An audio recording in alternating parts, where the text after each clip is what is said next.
Hello! If you're new here, thank you for being here and welcome to my channel. If you've seen my face before, then still thank you for being here. I still appreciate you being here. I'm sure you see by the thumbnail that I wanted to talk about how I rewired my subconscious mind. This is something that does not happen overnight. It's going to take time, it's going to take practice, and it's going to take for you to be very conscious of your thoughts and how you speak to yourself internally, your little inner dialogue, that voice that never shuts the fuck up. The voice that just keeps going, okay? First, you need to be aware of that. You need to be aware of how you speak to yourself, the thoughts you have, the way you think about things, how you view other people. All that is a reflection of yourself, of what's going on in your own mind. It really will determine your mood, how you're feeling, how you feel about others, how you feel about yourself. It's all just a little cycle, okay? It's all just a little cycle, so it's very important to just be cautious of your thoughts. And honestly, that's like the first step. That's the first step of rewiring your subconscious mind, is being conscious of your subconscious mind, okay? And how your ego can really determine a lot. So I actually did write down a few bullet points that helped me rewire my subconscious mind. Well, first one we're going to get into is positive affirmations. I honestly started off with this on Pinterest. It was really random. I would go on my Pinterest and I made a whole board of affirmations. I titled my mindfulness because it's just things for me to be mindful of. Yeah, I made a whole Pinterest board of so many affirmation. I have a lot. It just goes on and on and on and on. And I've always heard about positive affirmations before, people say positive affirmations, but when you really live it and it becomes a part of your thoughts every day, you realize how powerful these positive affirmations are. I would listen to these, they were these hour-long YouTube videos, this lady, and she's just repeating so many different positive affirmations. When you're going to sleep, if you're having a hard time going to sleep, you can put on those videos, and while you fall asleep, it's just going to be processing those thoughts in your subconscious mind. It'll eventually become your reality. That, and especially in the morning time when you first wake up, our mind, I forget exactly what happens within our mind, something with our brain waves or neurons, electrical little pathways, I don't know, okay? I forget the way to explain it. First couple minutes of us when we wake up, our mind is very susceptible to our thoughts. So whatever we're thinking, it's going to wire those thoughts, if that makes sense. I hope you guys are understanding what I mean by that. This was discussed in the book, The Power of Your Subconscious Mind. I actually do want to make a video of all the books I've read that kind of guided me through my spiritual journey. I can do that soon for you guys if you'd like. Pinterest board, YouTube videos. Let's talk about writing down your affirmations. So I have a specific journal that is just for affirmation. I'll go on there and I will just write down affirmations. Sometimes I'll just write the same one over and over and over again if there's one in specific that I really want to embody and manifest. Or I'll just write down a bunch of different affirmations. You're learning a new topic in school, right? You're trying to study something. You will write it down, make notes of it, make flashcards, you read it out loud, you read it in your mind, you repeat it outside. It's the same thing for affirmations. You want to repeat them to yourself in different ways. Writing it down is going to really help with that mind to muscle connection. It's going to help with your memory, Write them down, think them, repeat them out loud, listen to them. There's so many different ways for you to rewire your thoughts and think more positively. The more you think positively of yourself and the world around you, the more it's going to reflect in how your life is. Your outer world is a reflection of your inner world. So I would say that would be the first thing to kind of start incorporating in your life if you do want to rewire your subconscious mind, is start with affirmations. Have an affirmation journal. If you don't, just get some paper and write down your affirmations. Repeat them in your mind. Start your morning off with affirmations. Throughout the day, you can say your affirmations, just anytime, really, all the time. The more you do it, the more you're going to rewire your mind into thinking more positively, believing these thoughts of goals, whatever you want to achieve and manifest. Okay, the next thing that helped me rewire my subconscious mind is practicing gratitude. Gratitude is something that I've practiced, I would say, my whole life. Since I was a little girl, my mom would always tell me to be grateful for what I had. She would always say that someone out there wishes they had what you had. Someone out there wishes they could be in your shoes. Even if you feel like you don't have much in life. Oh, I'm this behind in life, or why don't I have this yet? Why can't I be doing this, what other people do? There's so much to be grateful for. Growing up, we we're financially not the most well off, like at all, honestly. My parents would always be like, be grateful you have a roof over your head. Be grateful you have a bed. Be grateful you have clothes, you know? Be grateful you have shoes. Some people don't have those things.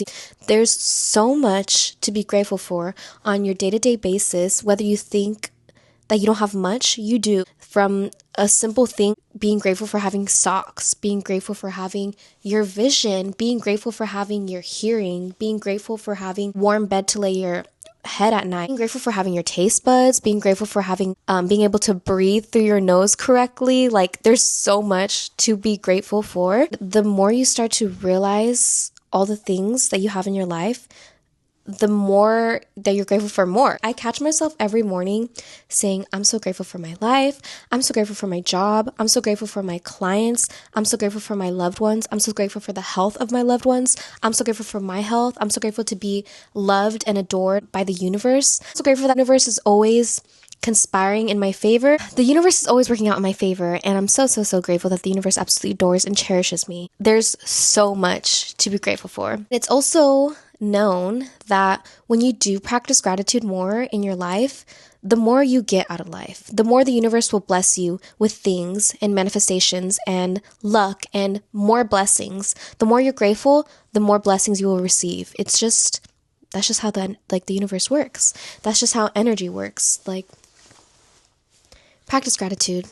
Practice gratitude, and it's going to show you how much more beautiful life is, how much more abundant and prosperous you are. You have so much abundance in your life. If you're not aware of that, that's a shame. It's really a shame, because there's so much to be grateful for, and we're truly so blessed to be living this life. The next thing that has helped me rewire my subconscious mind is journaling. I kind of already dabbled into this a little bit with affirmations and the journaling. I have 2 separate journals. As of now, I might get more with time, but I've had 2 journals for 2 years now, I would say. One is specifically for kind of just talking about my day, talking about what's going on in my life, what I did that day, what I'm up to, if I have any plans throughout the weekend, how I'm feeling, any things I'm pondering on. A journal is a good place for you to vent and to kind of just talk about how you're feeling, and to not put your stress and anxieties, your thoughts that are just scattered in your mind onto someone else.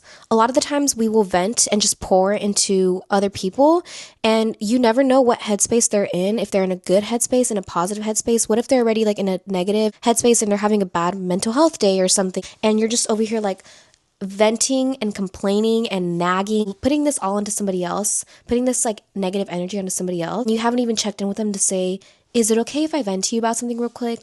Can I talk about something with you? Just so simple as making sure that they're in a space where they can take that in. Someone's just having a really bad day and they're on their last straw, and you're just venting to them. You don't know what that's going to do to them. Just being cautious of that. Having that journal where you can just vent is so good, and you're not having to vent and put that on, let's say, social media or just to any random stranger. You're giving all this negativity to them that they never asked for. You're more prone to not feeling the need to just overshare a lot of the times. I feel I've been there before. I've done that before. I was very much an oversharer. Oversharing is not good for you. Yeah, journaling is just a good way for you to check in with yourself. There's also shadow work journal prompts you could look up on Pinterest. I have a specific board that's just for journal prompts. So I'll look up journal prompts for the morning or an evening journal prompts, or journal prompts to reflect, do shadow work with. Writing down how you're feeling is really good for you. And sometimes you just got to let things go.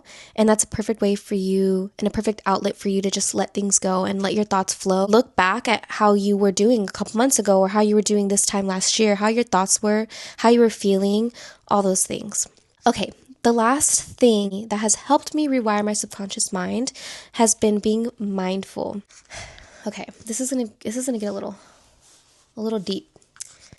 Being mindful in the present moment is very, very important. All we have is now. The past does not exist.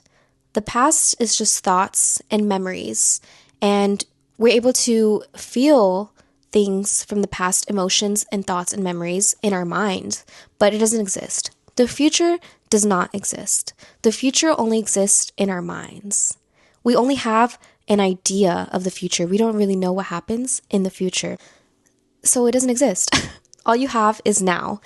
Being able to just sit in the present moment and being mindful of what's going on without having the stresses of your past or what's going on in the future is very important. All we have is the now, and if you're not mindful of the present moment, time will fly by. Being mindful is very, very important. Being mindful of when you're washing your hands, the water touching your hands, when you're sitting and you hear birds chirping outside and you see the sun shining out, being mindful of the present moment and the beauty of everything that is around you is so important. It allows you to just sit in the presence of existing, of being. It just allows you to just be. Okay, those are pretty much all like the notes that I had. It was really just 4 bullet points of things I wanted to discuss: positive affirmations, practicing gratitude, journaling, and being mindful. I hope you guys enjoyed this video. I like these sit down videos. It's fun. I can just yap and let my thoughts flow. I know I talk really fast. I'm sorry. I'm trying to be better about that. Maybe next time. Thank you for watching. I hope you have a beautiful day, night, morning, evening, weekend, weekday, whatever it is. Bye.